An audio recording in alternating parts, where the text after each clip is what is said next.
Hello everyone. So today we will start the last topic of your syllabus, that is chapter number 3 from paper number 1, that is ionic equilibria. Approximate weightage of this topic is 3 to 4 marks. Okay, 3 to 4 marks means without option, obviously 3 to 4 marks. With option it will be of 5 to 7. Okay. Now, first of all, what is in the ionic equilibria? आता second thing, एक महत्वाची information याच्यामध्ये काय, previous इयरचे questions या topic वरती available नाहीये. त्याचं reason काय, तर हा टॉपिक फर्स्ट ज्यावेळी तुमच्या सिलेबस मध्ये इंट्रोड्यूस झाला त्याच्यानंतर 2 इयर्सला एक्झाम झाल्याच नव्हत्या. मार्च ऑक्टोबर. ओके, मार्चलाच एक्झाम झाली नव्हती, त्यामुळे ऑक्टोबरची एक्झाम घ्यायची वेळच नाही आली. सेकंड इयरला म्हणजे लास्ट इयरला सुद्धा मार्चला एक्झाम झाली नव्हती, त्यामुळे ऑक्टोबरची एक्झाम झाली नव्हती. मग अशा स्टुडंटसाठी म्हणजे जे स्टुडंट्स सिलेबस चेंज व्हायच्या आधी जे कोणी फेल झालेले होते त्यांना कोविडच्या केसमध्ये पॅन्डेमिकमुळे त्यांना काय कन्सिडर केला गेला, रिझल्ट एका सब्जेक्टमध्ये जर फेल असतील तर पास असा रिझल्ट दिला गेला किंवा प्रमोटेड असा रिझल्ट दिला गेला. सो त्यांनी एक तो पेपर कम्प्लीट अटेम्प्ट करायचा आहे 11th स्टँडर्डला आणि मग तुम्ही 11th ऍडमिशन घ्यायचा असा बोर्डचा रूल आहे. प्लस 11th पेपर सबमिट करायचे म्हणजे तुम्ही 11th means in the sense sorry FYचे 12th नंतर बोर्डाचा पेपर. ओके, आणि ऑलमोस्ट 30 मार्क्स प्रॅक्टिकलला असल्यामुळे डिफिकल्टी लेवल पासिंगसाठी काहीच नव्हती. म्हणजे समजा MCQ जरी त्याने 5 MCQ इकडून तिकडे जरी नळले आणि 30 पैकी 30 त्याला इंटरनलला मार्क्स असतील तरी तो 35 मार्क्स पास होत होता. त्यामुळे फेल होण्याचे चान्सेस नाहीच आहेत सब्जेक्टमध्ये सायन्सच्या कुठल्या. आता तरी सुद्धा आपण बघूया की मग याच्यावरचे क्वेश्चन सॉल्व्ह कसे करायचे किंवा प्रॅक्टिस कशी करायची. आता एक एक सिम्पल लॉजिक यूज करा. मी तुम्हाला क्वेश्चन सांगेन तेवढे क्वेश्चन प्रिपेअर करायचे, हा आपला पुढचा पार्ट क्लाससाठी रिलेटेड. बट रिमेनिंग स्टुडंटसाठी सांगतो, आयोनिक इक्विलिब्रिया हा टॉपिक हा केमिकल इक्विलिब्रिया टॉपिक जो तुमचा होता 11th स्टँडर्ड त्याच्याशी रिलेट करतो. केमिकल इक्विलिब्रियामध्ये फक्त सोल्युशन होते, म्हणजे ऍसिड प्लस बेस किंवा एखाद्या ऍसिड मध्ये बेस कंबाईन केला तर सॉल्ट जनरेट होतं, न्यूट्रल कंपाऊंड असेल. तर या टाइप मध्ये केमिकल रिएक्शन होते. आपण असं लिहायचो AA plus BP CC plus DP, capital A capital B capital C capital D as the reactant and product. Similarly, small a, small b, small c, small d are the corresponding coefficients of that particular molecules. हा part होता chemical equilibria related. आपला topic आहे आयनिक equilibria. मग याच्यावर तुम्ही काय करणार आहात, जी आता एक्झाम झाली लास्ट इयरला जी एक्झाम झाली त्याचा रिझल्ट आता आला आणि काल आय थिंक जेईचा पण रिझल्ट लागला. सो जो ही जी प्रोसेस आहे, टोटल प्रोसेस जी आहे त्या प्रोसेसमध्ये कन्सिडर करायला गेला तर ही जी हा जो टॉपिक आहे याच्याशी प्रिव्हियस इयरचे क्वेश्चन तुम्हाला फक्त 3च मिळतील. कारण लास्ट इयरला जी एक्झाम झाली त्याच्यामध्ये सेक्शन C मध्ये 3 मार्क्सचा एक क्वेश्चन होता, सेक्शन D मध्ये 1 मार्क्सचा क्वेश्चन होता आणि सेक्शन A किंवा B मध्ये याच्यावरती कुठलाही क्वेश्चन नव्हता आयनिक. ओके, बाकीच्या टॉपिक वरती होता. याचा मिनिंग जर कन्सिडर केला तर बोर्डाच्या रूल प्रमाणे क्वेश्चन 3 मार्क्स साठी घ्यायला पाहिजे होता आणि फक्त विदाऊट ऑप्शन, आणि विथ ऑप्शन तो 6 मार्क्स पर्यंत जातो. तो त्यांनी बरोबर सॅटिस्फाय केलाय तो फॉर्म्युला आणि 3 मार्काचा एक क्वेश्चन त्यांनी टाकला होता पेपर. ओके, आणि तो होता प्रॉब्लेम. ओके, आता जो 1 मार्क्सचा सेक्शन D मधला क्वेश्चन होता, 1 की 2 मार्क्सचा काहीतरी सेक्शन D मध्ये क्वेश्चन होता, त्याच्यामध्ये सिम्पल डेफिनेशनच्या टर्म्स मध्ये होत्या. म्हणजे तुम्ही या टॉपिकसाठी प्रिपेअर करताना फुल लेंथ डेरिव्हेशनचा जो पार्ट आहे तो प्रिपेअर करायचा नाहीये. पण मी डिराईव्ह करून का दाखवणार आहे, कारण तुम्हाला त्यातल्या काही स्टेप्स या तुमच्या जेईच्या एक्झाम मध्ये इम्पॉर्टंट आहे किंवा सीईटीच्या एक्झाम मध्ये इम्पॉर्टंट आहे. म्हणजे फॉर डायल्यूट सोल्युशन आपण 1 मायनस अल्फा असेल तर ते निग्लेक्ट करतो, 1च कन्सिडर करतो त्याला, म्हणजे सेफ ऑफ अवर कन्व्हिनियन्स आपण मॅथमॅटिकल मॅनिप्युलेशन करतो. पण ते मॅनिप्युलेशन आजकाल पेपरमध्ये विचारलं जाते. म्हणजे अगोदरपर्यंत पेपरमध्ये असं विचारलं जायचं, एक फॉर्म्युला आहे त्या फॉर्म्युलावरती तुम्हाला व्हॅल्यू दिल्या जात आहेत आणि त्या व्हॅल्यूज तुम्ही लर्न कर, जे फॉर्म्युला लर्न करताय आणि त्या व्हॅल्यू सबस्टिट्यूट करून कॅल्क्युलेशनचा पार्ट आहे. म्हणजे तुमचं थिंकिंग अबिलिटी तिथून स्टार्ट होते की आपल्याला हा फॉर्म्युला माहिती आहे, येस, तो फॉर्म्युलाच्या सगळ्या व्हॅल्यू आपल्याकडे आहेत, येस आहेत, मग त्या सबस्टिट्यूट करून बघूया आणि कॅल्क्युलेशन म्हणजे actually it's a part of maths. Okay, हा पार्ट तुम्हाला होता. पण जे स्टुडंट्स नीट साठी प्रिपेअर करतात त्यांना तेवढं मॅथ्स गरजेचंच नाही, त्यांनी मॅथ्स कधी केलेलंच नाही प्रिपेअर. ओके, त्यांनी अगोदर 11th पासूनच मॅथ्स ऑप्शनला टाकले, जिओग्राफी घेतले. असे जे मेंबर आहेत त्यांच्यासाठी हा टॉपिक सुद्धा इम्पॉर्टंट आहे. म्हणून मी एवढंच सांगेन, मी जेवढे क्वेश्चन्स या टॉपिकच्या शेवटी सांगेन तेवढेच क्वेश्चन प्रिपेअर करायचे, 3 मार्क्सचा वेटेज आहे. आणि सेकंड थिंग, आज मी असंही डिक्लेअर करतो, आज असं सांगतो, हरकत नाही सांगायला, बाकी आपले सगळे टॉपिक झाले. जर काउंट करायला गेले तर पहिला आहे सॉलिड स्टेट, सेकंड आहे सोल्युशन, थर्ड आता आपला चालू आहे, फोर्थ आहे तुमचा केमिकल थर्मोडायनॅमिक्स, नंतर आहे केमिकल कायनेटिक्स, इलेक्ट्रोकेमिस्ट्री, त्याच्यानंतर एलिमेंट्स ऑफ ग्रुप 16, 17, 18. हा सगळाच पार्ट ऑलमोस्ट आपला कव्हर झालाय. पेपर 1 कम्प्लीट झाला. पेपर 2 मध्ये गेला transition elements parts of inorganic chemistry, coordination compound part of inorganic chemistry, त्याच्या पुढचा halogen derivative, alcohol, phenol ether, aldehyde, ketone, carboxylic acid, amines, biomolecule, introduction to polymer chemistry and nano particle and green chemistry.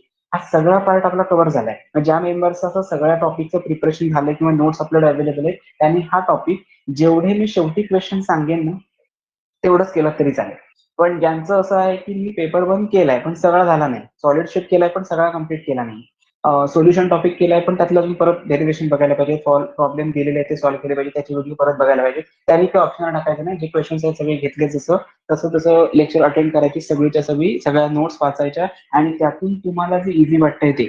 पण या topic मध्ये ऑप्शनला टाकायला chances आहेत. खूप सगळं करायला पाहिजे असं काही गरज नाहीये. सो असा हा टॉपिक आहे. सिम्पल टॉपिक आहे हे. ऍक्च्युली थोडा थेरॉटिकल पार्ट आहे.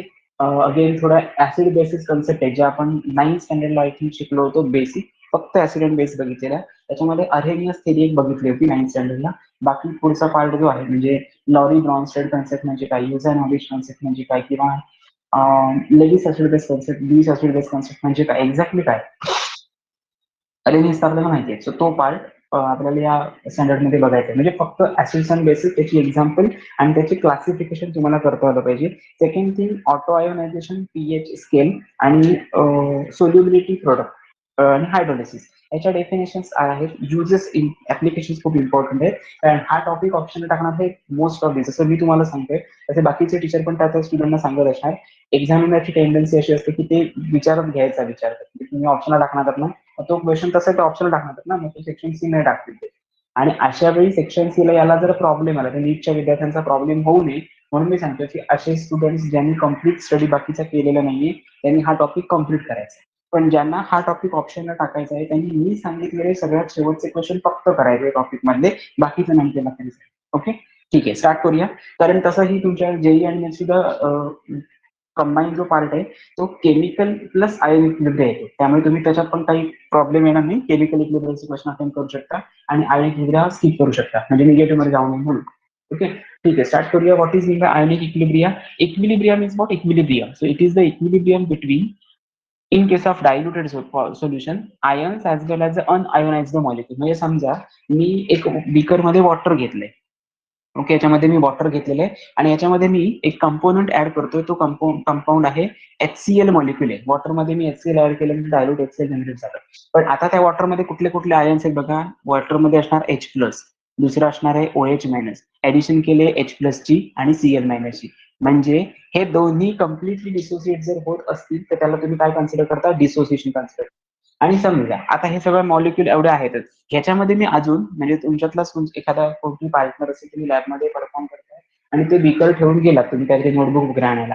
दुसरा एक तुमचा महाभाग आहे शहाणा मित्र अति, तर त्याने काय केलंय, ऍसिटिक ऍसिड नावाचा कंपोनंट आहे तो त्याच्यामध्ये ऍड केलाय. ओके, त्याला असं वाटलं की दुसऱ्या बीकर मध्ये जे घ्यायचं होतं ते बीकर इथेच ठेवलेलं आहे, आपल्यासाठी ऍसिडिक ऍसिड ओतण्यासाठी ठेवलेलं आहे. आणि तुम्ही याच्या अगोदर तुम्ही सगळं हँडल करताय पण तरी पण तुम्ही याच्या अगोदर नजर चुकीने त्याने ऍड केलं. आता नवीन आयन काय जनरेट होतील याच्यामध्ये? H प्लस एक ऍड होईल आणि एक असेल CH3COO मायनस. बरोबर आहे, म्हणजे एवढे number of ion, 3 molecules of H plus plus 1 molecule of CH3COO minus, 1 molecule of OH minus and 1 molecule of Cl minus. एवढे आयन्स आता सोल्युशन मध्ये जनरेट झालेले आहेत. म्हणजे हे आयन्स आणि त्याचं इक्विलिब्रियम करणारा तुम्ही अनआयोनाइज्ड मॉलिक्युल. अनआयोनाइज्ड म्हणजे काय? ऍक्च्युअली CH3COO मायनस हा असा असायला पाहिजे होता, CH3 वर positive sine plus CO2 gas, असं व्हायला पाहिजे होतं. पण तसं होत नाही. याचं रिझन काय? तो डिसोसिएटच कम्प्लीट झाला नाही. म्हणजे हे ब्रेकडाऊन होऊन, डिसोसिएशन म्हणजे काय? हायड्रोलिसिस. सो डिसोसिएशन म्हणजे ब्रेकडाऊन होण्यासाठी जेवढी अमाऊंट ऑफ एनर्जी लागते ती त्या सोल्युशनला अजून मिळाली नाही, कारण तुम्ही रूम टेम्परेचरला लॅबमध्ये हा एक्सपेरिमेंट करताय म्हणून. म्हणजे हा जो अनडिसोसिएटेड पार्ट प्रेझेंट असेल त्याचं आणि आयन्सचं जे तुमचं इक्विलिब्रियम असेल, म्हणजे rate of forward reaction, rate of reverse reaction, one of the same असेल, त्या इक्विलिब्रियमला म्हटलं जातं ionic equilibrium. Obviously it is related with the only diluted solutions. Means in aqueous solution साठीच आपण हा डिटरमाइन करू शकतो. ऑर्गॅनिक सॉल्व्हंट साठी मात्र आयन्स आणि अनआयोनाइज्ड मॉलिक्युल वगैरे ह्याचा काही पार्ट याच्यामध्ये येत नाही. सो लक्षात ठेवायचं, सॉलिड कंपोनंट जे आहेत याच्याशी काही संबंध नाही. जे सोडियम क्लोराईड सॉल्ट आहे ते जोपर्यंत तुम्ही वॉटरमध्ये डिझॉल्व्ह करत नाही तोपर्यंत त्याचा स्टडी तुम्ही आयन या टॉपिकमध्ये करू शकणार नाही. सॉलिड स्टेटची याच्याशी काही संबंध नाही. सॉलिड हा सॉलिड प्रोडक्ट आहे, मेटल नॉन मेटल. आणि इक्विलिब्रियम असा वर्ड आला आयन इक्विलिब्रियम मध्ये, aqueous सोल्युशनशी रिलेट करणारा हा टॉपिक आहे. Okay, so ionic equilibria is nothing but it is the equilibrium between the ions and unionised molecule. So this is the simple definition of ionic equilibria. Okay, now the ionic equilibria कधी असणार, ज्याच्यामध्ये electrolyte solution असेल, म्हणजे ज्या solution वॉटरमध्ये add केल्यानंतर आपण जर current pass out केला तर करंट पॉझिटिव्हली चार्ज कॅटायनकडे, म्हणजे पॉझिटिव्हली चार्ज कॅटायन्स असतील ते निगेटिव्ह इलेक्ट्रोडकडे आणि निगेटिव्हली चार्ज आयन्स असतील ते पॉझिटिव्ह इलेक्ट्रोडकडे, म्हणजे मेटॅलिक प्लेट अट्रॅक्ट होती. त्या कंपाऊंडला आपण कन्सिडर करतो electrolyte. So there are two types of electrolyte. आपण हे इलेक्ट्रोकेमिस्ट्री या टॉपिकमध्ये पण डिस्कस केले हा. Strong electrolyte as well as a weak electrolyte. Okay, strong electrolyte म्हणजे काय आणि वीक इलेक्ट्रोलाइट म्हणजे काय? Strong electrolyte is nothing but it is completely ionising, म्हणजे HCl. HCl मॉलिक्यूल ब्रेक केल्यानंतर इक्वल पार्ट होतो H प्लस आणि Cl minus, water molecule H plus OH minus, strong electrolyte आपण कन्सिडर करतो. रिमेनिंग पार्ट आहे weak electrolyte. Weak electrolyte म्हणजे acetic acid. Okay, dissociate completely होत नाही. कम्प्लिटली जर डिसोसिएट झाला असता तर असं व्हायला पाहिजे होतं CH4 plus plus CO2 minus, असं व्हायला पाहिजे होतं, पण तसं होत नाही.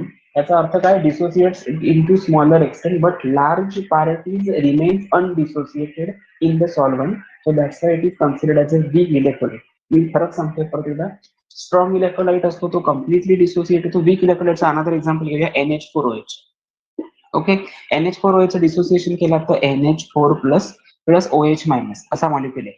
इक्वल म्हणजे काय? याचा अर्थ काय? याची साईज आणि याची साईज पण सेम असायला पाहिजे, त्याला आपण इक्वल म्हणतो. आता OH मायनस ठीक आहे, NH4 आयन असा ऍक्च्युअली असा नसतो, दाखवताना असं दाखवायला लागेल ना, तो NH4 याच्यावरती पॉझिटिव्ह आहे आणि OH मायनस असं दाखवणार तुम्ही, याची साईज आणि याच्या साईज मध्ये जमीन असणाराचा फरक आहे. तो लक्षात ठेवायचं. NH4 प्लस हा अनडिसोसिएटेड एक्सेस अमाऊंट मध्ये प्रेझेंट आहे, म्हणून तो वीक इलेक्ट्रोलाइट मध्ये कन्सिडर केला जातो. रिमेनिंग तर तुम्ही HCl वगैरे कन्सिडर केलात किंवा अजून कुठला दुसरा कंपोनेंट घेतलात KCl, तर ते इझिली डिसोसिएट होतात. त्याला तुम्ही काय कन्सिडर करता? Strong electrolyte.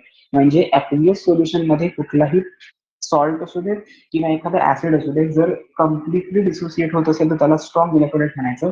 इनकम्प्लिटली डिसोसिएटेड होत असेल आणि अनडिसोसिएटेड पार्ट ह्याची क्वांटिटी जास्त असेल, लार्जर एक्सटेंट मध्ये प्रेझेंट असेल, त्याला आपण वीक इलेक्ट्रोलाइट असे कन्सिडर करतो. So these are the strong electrolyte. Weak electrolyte is the acetic acid.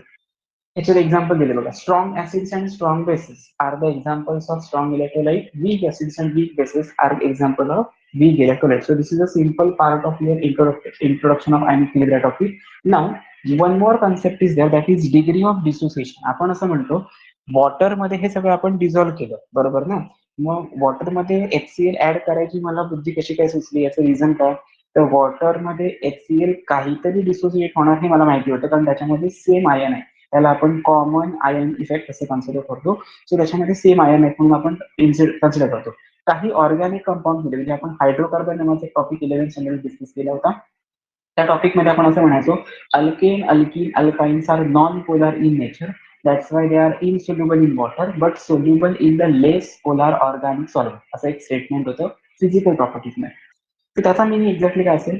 So first of all, जे लाईक कंपाऊंड म्हणजे काय? तुम्ही व्हॉट्सअपचे आणि फेसबुकचे लाईक असं कन्सिडर करू नका. लाईक याचा अर्थ, जर तो लिक्विड स्टेटमध्ये असेल किंवा तो ऍक्वियस फॉर्म मध्ये असेल तर तो ऍक्वियस कंपाऊंड मध्ये डिझॉल्व्ह होणार, म्हणजे वॉटर मध्ये dissolve.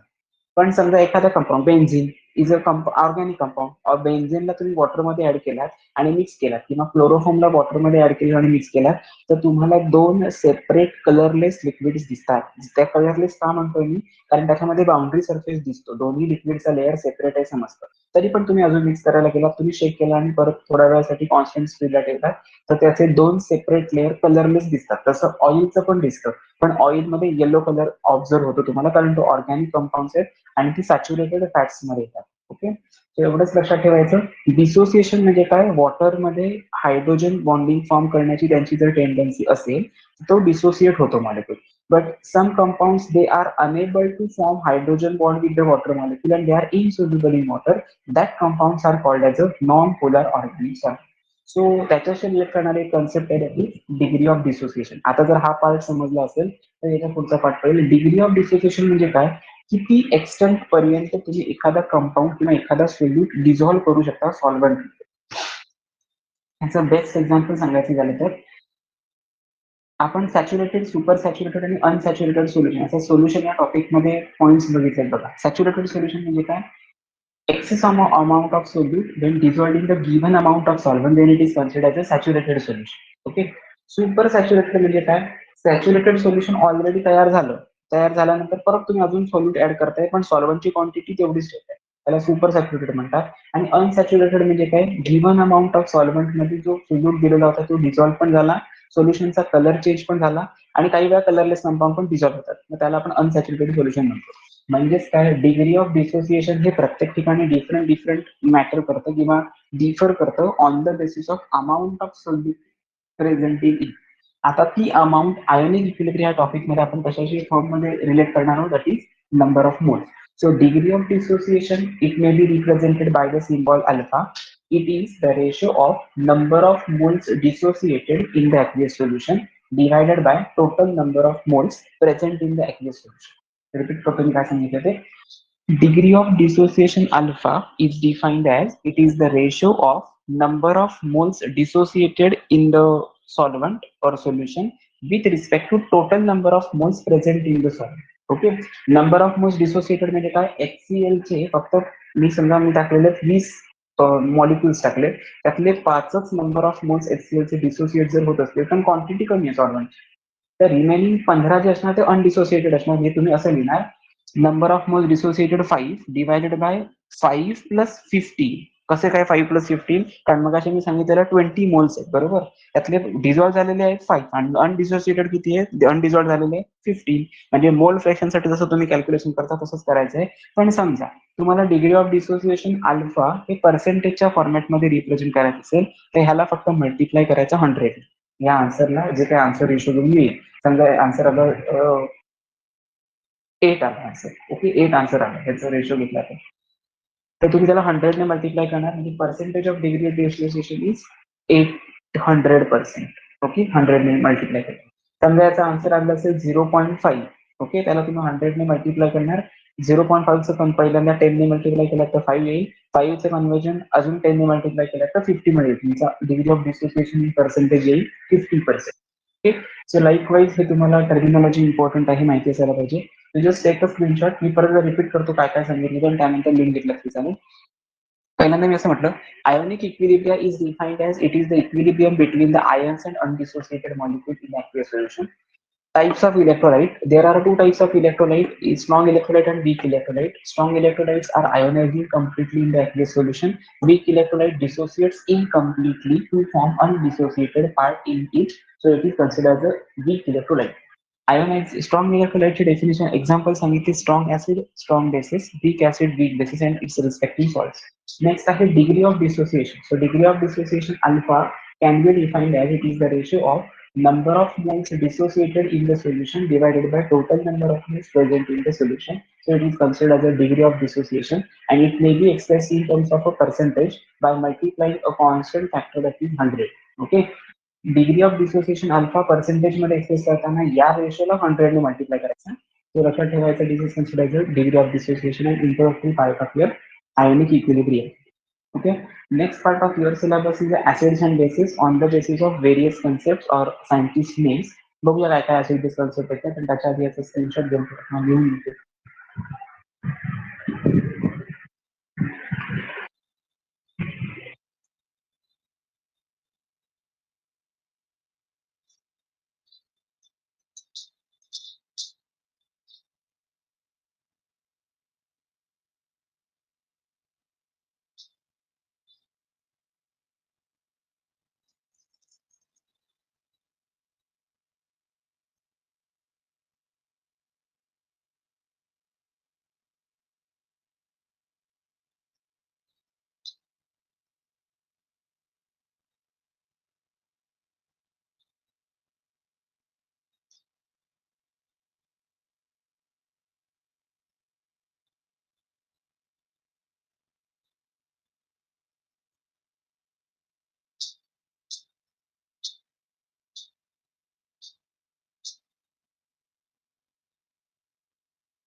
Okay, now the next part is important part and ज्याला आपण कोअर पार्ट असं कन्सिडर करतो, that is acid base concept. आता याच्यातल्या डेफिनेशन इम्पॉर्टंट आहे.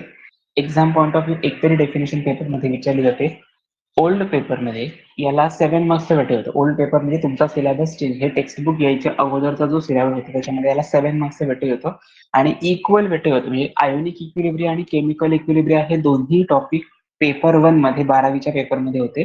आता त्यांनी काय केलंय, वेटेज पण कमी केलंय, सिलेबस मात्र तेवढाच ठेवलाय आणि second thing number of numerical questions आहेत त्याच्यावरती जे वाढवलेत. म्हणजे त्यांना असं एक्सपेक्टेड आहे की तुम्ही हे डिग्री ऑफ डिसोसिएशन कॅल्क्युलेट करता वगैरे सगळं सगळं ठीक आहे, पण समजा डिग्री ऑफ डिसोसिएशन कॅल्क्युलेट करताना लागणारी अमाऊंट ऑफ सॉल्व्हंट किंवा अमाऊंट ऑफ सोल्युशन असेल ती कशाच्या बेसिसवर घेतात, तर त्यावेळी ती लिटरेचरमध्ये दिलेली असायची असं कन्सिडर केलं गेलं आणि लिटरेचरमध्ये दिलेली असताना आपण ती व्हॅल्यू ॲज इट इज घ्यायची.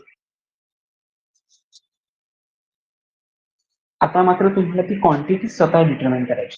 ओके, सो त्याच्यासाठी लागणारी एक न्यू कन्सेप्ट आहे, that is acids and basis.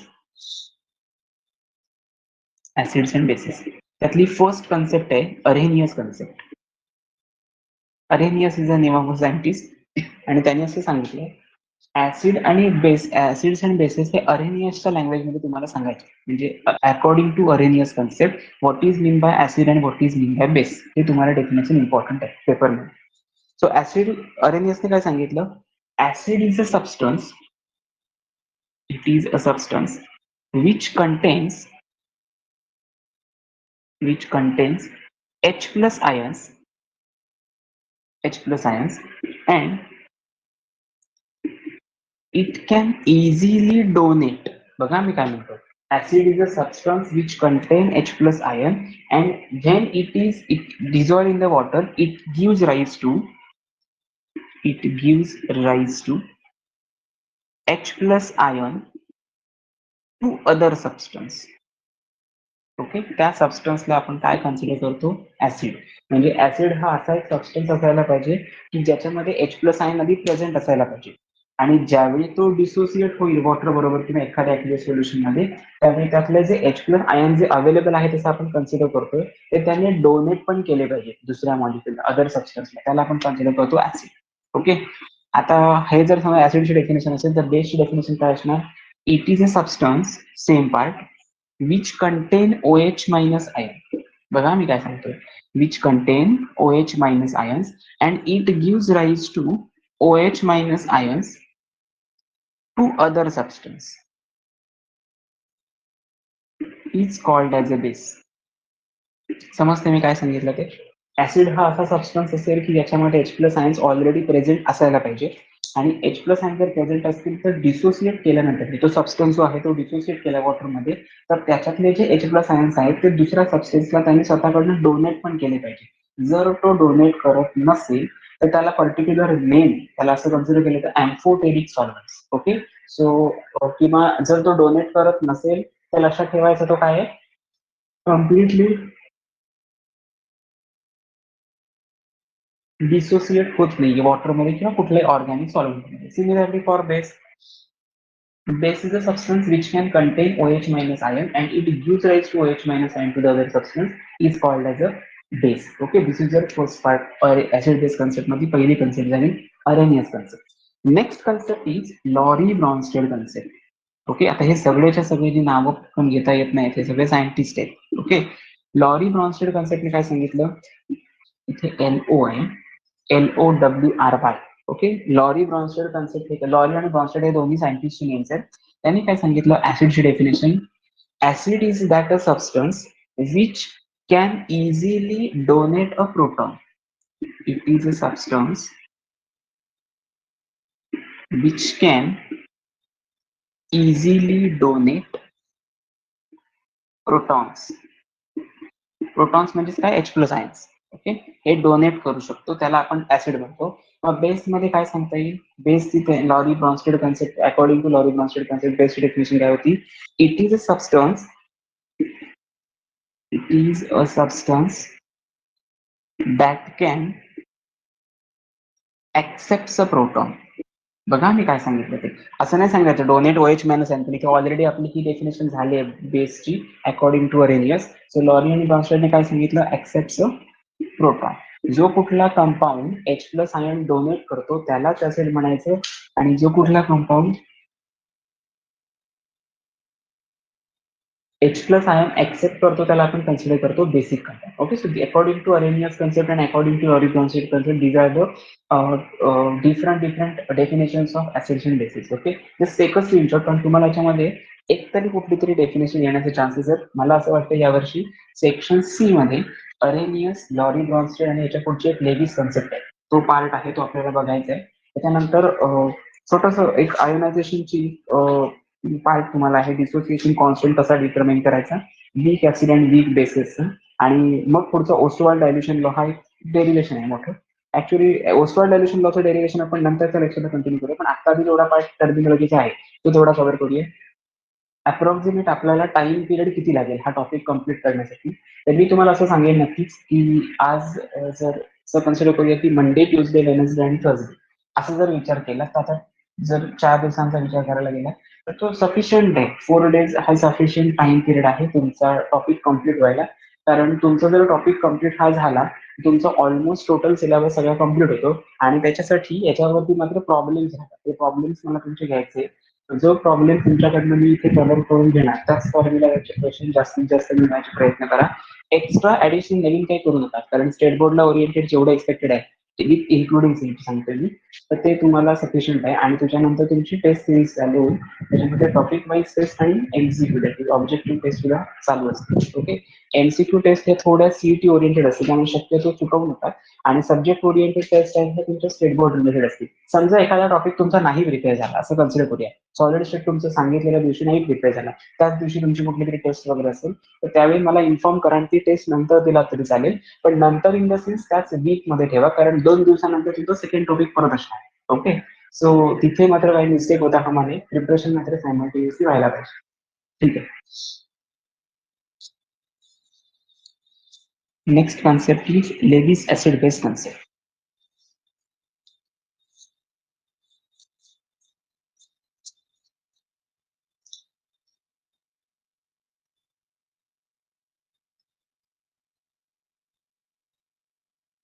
According to Levy's theory, acid is a substance.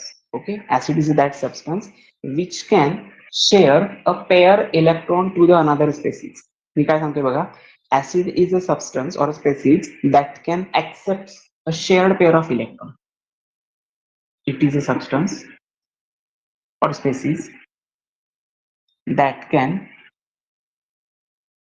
accept a shared pair of electron.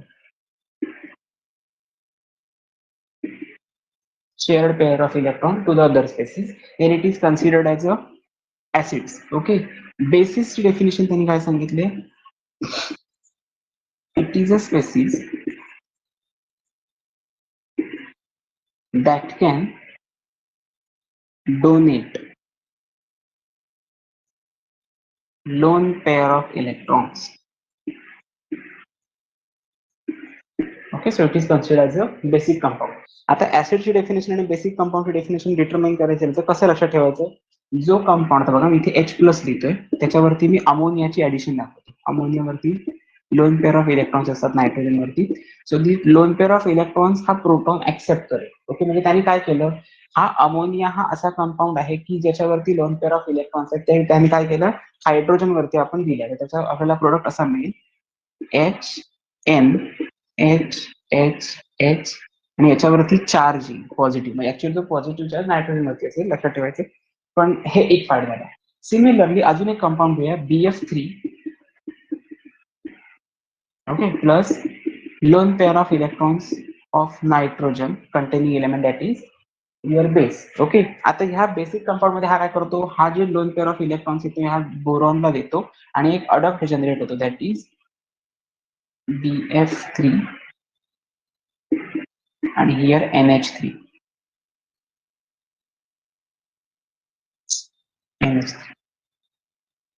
त्याला आपण म्हणतो कोऑर्डिनेट कोव्हॅलंट बॉन्ड. जेव्हा आपण हे कोऑर्डिनेशन कंपाऊंड मध्ये बघितलेलं, कोऑर्डिनेट कोव्हॅलंट बॉन्ड आपण असं या फॉर्मॅटमध्ये दाखवतो. याचा मिनिंग असं होतो, it is a species that can donate lone pair of electron. म्हणजे ह्याच्यातले जर donate lone pair of electrons होत असतील तर here ammonia is act as a basic compound. आणि याच्यामध्ये काय केलंय, a species that can accept a shared pair of electron. हा H प्लस आयन आहे, तो अमोनियाकडनं lone pair of electron accept करतो, म्हणजे हा स्वतः हा ऍसिड असणार. म्हणजे ह्याच्यातलं ऍसिडचं एक्झाम्पल कुठलं, हे ऍसिड आहे. आणि ह्याच्यामधलं बेसिक कंपाऊंडचं एक्झाम्पल कुठलं, बेस आहे, ammonia.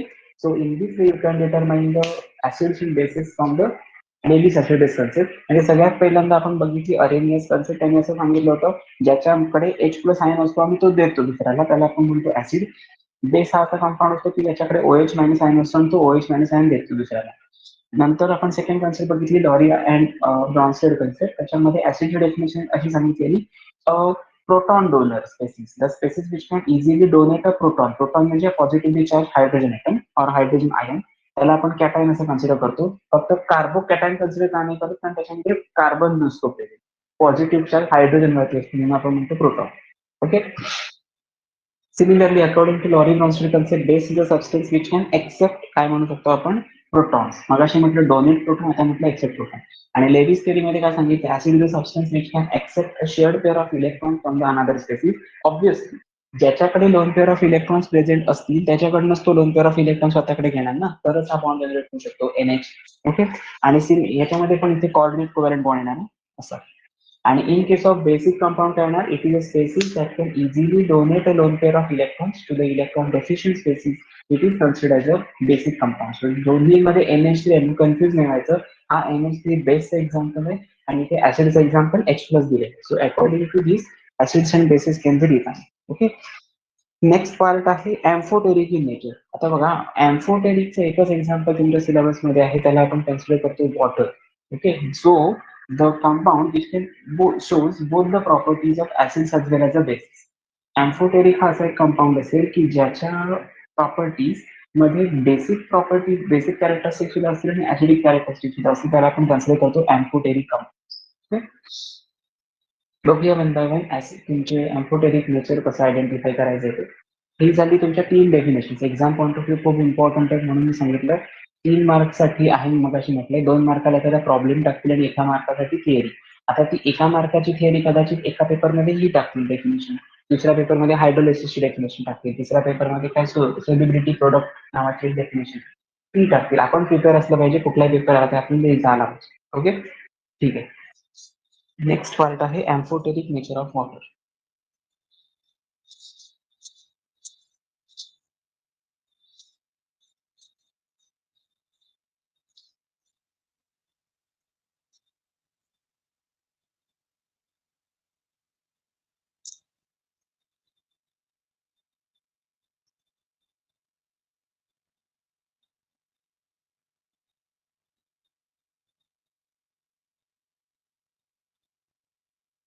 Amphoteric nature of water. Okay.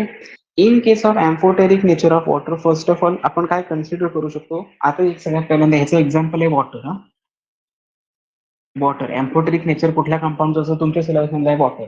हे वॉटर हे एक्झाम्पल दोन्ही रिएक्शन मध्ये कॉमन आल्या पाहिजे अशा रिएक्शन सांगायचे. पहिली मी रिएक्शन घेतली, H2O liquid plus ammonia gas, it will form. ही एक पहिली रिएक्शन घेतली. आणि सेकंड रिएक्शन मी घेतली, त्याच्यामध्ये पण कॉमन पार्ट वॉटर आला पाहिजे अशी एखादी रिएक्शन केल्या, that is H2O plus HCl. Okay, H2O liquid plus HCl aqueous.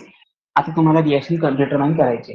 Product तुमचं काय कुठल्या फॉर्मॅटमध्ये येईल बघा. इट ऑब्व्हियसली ऑटो आयोनायझेशन मध्ये ही ऑलवेज रिएक्शन कशी असते, रिव्हर्सिबल प्रोसेस असते, कारण एकाच रिएक्शन मिक्सचर मध्ये ही रिएक्शन होत असते.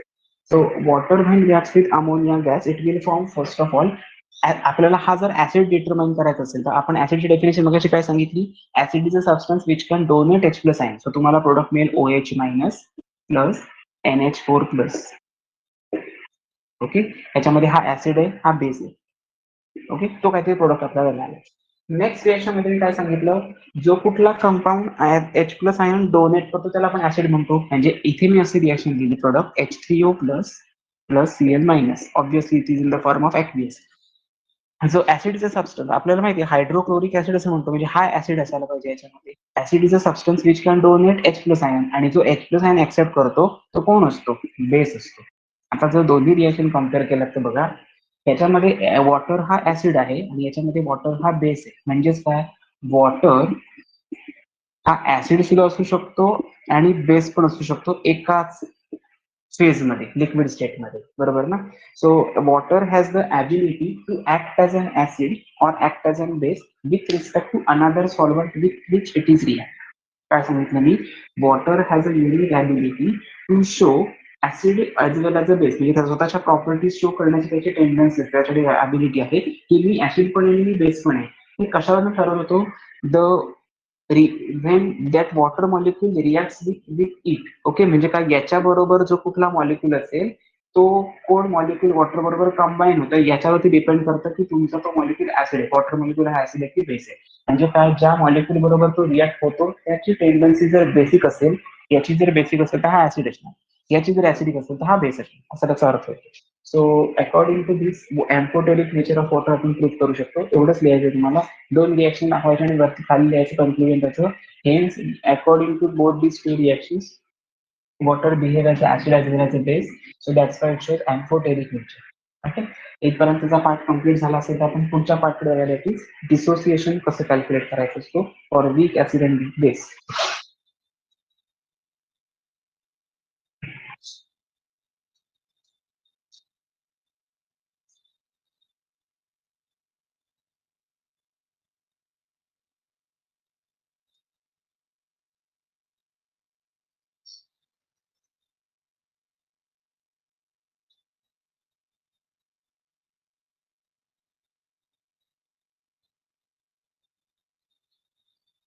ओके, आजच्या सेशनचा लास्ट पॉइंट आपण डिस्कस करूया, प्लीज, डिसोसिएशन. आता डिसोसिएशन कॉन्स्टंटची डेफिनेशन काही खूप डिफिकल्ट नाही. डिसोसिएशन कॉन्स्टंट म्हणजे इक्विलिब्रियम कॉन्स्टंट, पण पेपरमध्ये असं लिहून चालणार नाही तुम्हाला. तुम्हाला काय दाखवायचंय या 12वीच्या सिलेबसमध्ये तुम्हाला जो दाखवायचा आहे पार्ट डिसोसिएशनचा, तो dissociation of weak acid and weak base. Dissociation of weak acid and weak base हे डिस्कस करायचं. ओके, मी आता एक पार्ट लिहितो, डेफिनेशन एक रिएक्शन लिहितो, त्याच्यामध्ये तुम्हाला डिटरमाइन करायचं डिसोसिएशन ऑफ वीक ऍसिड. मी वीक ऍसिडचं एक एक्झाम्पल घेतो. कसं घेतलंय बघा, मला इथे ऍसिड सांगायचंय म्हणून मी इथे ए घेतला. आणि ऍसिडच्या डेफिनेशन मध्ये आपण असं मगाशी बघितलेलं की acid is a substance which can donate H plus ion, म्हणून मी इथे H घेतला. म्हणजे हे एक्झाम्पल आहे वीक ऍसिड, असं लक्षात ठेवायचं. सिमिलरली वीक बेस साठी एक्झाम्पल बघूया. वीक बेस हवाय आपल्याला म्हणून मी इथे बी घेतला, base stand for B. Okay, आणि जो बेस असतो तो OH मायनस आयन डोनेट करतो, म्हणजे BOH हा मॉलिक्यूल मी घेतला. ओके, आता तुम्हाला मी समजा विचारलं HA काय आहे, तुम्ही सांगणार वीक ऍसिड आहे. BOH काय, तर तुम्ही सांगणार वीक बेस आहे. According to this you have to write. Okay, weak acid and weak base determine करायचं. आता बघा, डिसोसिएशन करतो म्हणजे काय करतो, याचं डिसोसिएशन वॉटरमध्ये होतं, म्हणजे HA molecule undergo dissociation, it will form H plus plus A minus. बघा, हे दोनच आयन्स आहे, याच्यामध्ये मी वॉटर मॉलिक्यूल ऍड केला. वॉटर मॉलिक्यूलचे आपण जे कन्सिडर करतो तर n number of ions present असणारच आहे, n number of H plus आणि n number of OH minus. पण ऍक्च्युअली वीक ऍसिड डिसोसिएट कसं होईल त्या वॉटरमध्ये, तर या फॉर्मॅटमध्ये H plus plus A minus. आता according to chemical equilibrium topic, that is 11th standard topic, K equilibrium that is equilibrium constant कसं डिटरमाइन करतो. Equilibrium constant is equal to concentration, आपण असं लिहायचं बघा, आठवतंय का बघा, concentration of product, product of concentration of both the species, इथे लिहूया आपण product divided by concentration of reactant, बरोबर ना. आता प्रोडक्ट रिएक्टंट कुठला, हे सुद्धा 11th स्टँडर्डला बघितलं होतं. एरोच्या राईट हँड साईडला जे असतं त्याला आपण म्हणतो प्रोडक्ट, एरोच्या लेफ्ट हँड साईडला त्याला म्हणतो आपण रिएक्टंट. मग इथे मी घेतो कॉन्स्टंट साठी मी के घेतला, इक्विलिब्रियम साठी मी EQ घेतला, विच इज इक्वल टू, याच्यात प्रोडक्ट किती आहेत, दोन प्रोडक्ट आहेत, that is H plus into A minus divided by concentration of HA. This is the equilibrium constant for the weak acid. Similarly for the weak base आपण example घेतलंय BOH minus. Okay, BOH sorry, याचं dissociation केलं तर काय होईल, B plus plus OH minus. Same part, equilibrium constant कसं determine करणार, it is the concentration of B plus into concentration of OH minus divided by concentration of BOH. हे आलं कुठून, it is the product concentration of product divided by concentration of reactant, म्हणजे equilibrium constant. Okay, so according to this we can determine the dissociation constant of weak acid or weak base is defined as, it is the equilibrium constant. Okay, it is the equilibrium constant for the dissociation equilibrium of this reaction. Repeat करतो मी definition काय सांगितली की the dissociation constant for weak acid or weak base can be defined as it is the equilibrium constant. Okay, equilibrium constant म्हणजे काय K equilibrium. So it is the equilibrium constant for the dissociation equilibrium of that particular reaction, whether it may be weak acid or it may be weak base. हे कसं HA घेतलं तर समजलं असेल. ऍसिडसाठी मी ए घेतला आणि वीक ऍसिड असू दे किंवा स्ट्रॉंग ऍसिड एक कॉमन प्रॉपर्टी की ऍसिड हा एच प्लस डोनेट करतो मी ते एच घेतला म्हणजे कोणाचं भांडण नको व्हायला. वीक बेस मध्ये मी काय केलं ओएच मायनस डोनेट करतो मी इथे ओएच लिहिलं आणि base stand for weak so असं मेन्शन केलं ज्याचं डिसोसिएशन करून तुम्हाला के इक्विलिब्रियम त्यालाच तुम्ही ऍसिड आहे ना तुम्ही इथे के ए पण लिहू शकता के ए आणि हा तुम्ही के बी पण लिहू शकता काही प्रॉब्लेम नाही तुमच्यावर आहे. पण हे माहिती असायला पाहिजे it is the ratio of concentration of product with respect to concentration of react. आता हे खूप महत्वाचं आहे ह्याच्यावरूनच तुमचा पुढचा एक महत्वाचा पार्ट आहे that is Ostwald dilution law. हे दोन सायंटिस्ट तुमचे आपण बघितले जे Lowry Bronsted Arrhenius concept Lewis acid base concept या सायंटिस्टनी जो ऍसिड्स अँड बेसिसचं डेफिनेशन डिटरमाइन केलं त्याच्यावरनं ओस्टवाल्ड नावाचा एक सायंटिस्ट होता त्याने डिसोसिएशन कॉन्स्टंट डिटरमाइन केला आणि तो याच्यापेक्षा थोडा वेगळा होता. एच प्लस आणि ए मायनस हे करेक्ट आहे इथपर्यंत ठीक. पण आपण जो डिग्री ऑफ डिसोसिएशन मगाशी अल्फाचा फॉर्म्युला बघितला ना त्यांनी अल्फाची व्हॅल्यू कॅल्क्युलेट करून दाखवली आणि ते एक कॉन्स्टंट फॉर्म्युला आहे ज्या फॉर्म्युल्यावरती प्रॉब्लेम कंपल्सरी सीटीच्या पेपरमध्ये असतात. स्टेट बोर्डला अजूनपर्यंत आलेला नाही म्हणजे